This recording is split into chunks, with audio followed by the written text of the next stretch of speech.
असो के लागनिया बेटी माफ करा हो, इज्जत रखना हमार। जब पापा रहनी लड़कैया बुधिया हो, शर्त रखनी ताहार।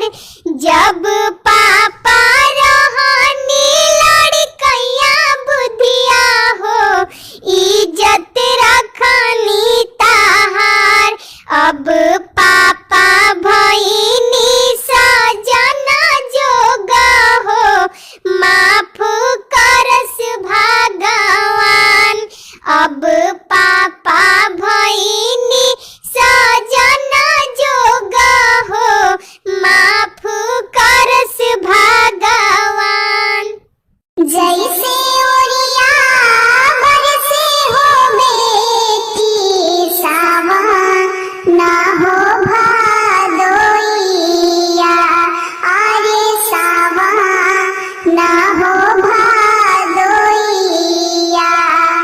ओइसा ही बारिश हो बेटी पापा जी के हो लोरावा। अरे पापा जी के हो लोरावा।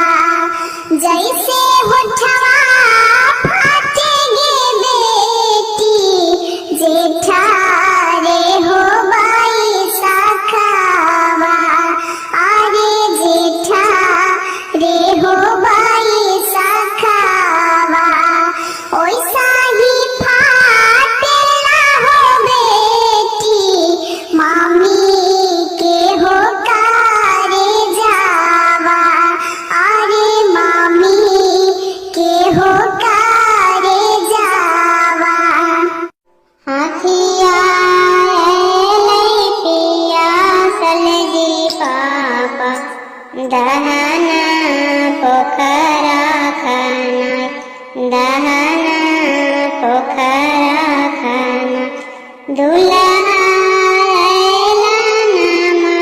कलजी पापा, दहना दिया के बीसा, दहना दिया के बीसा। किया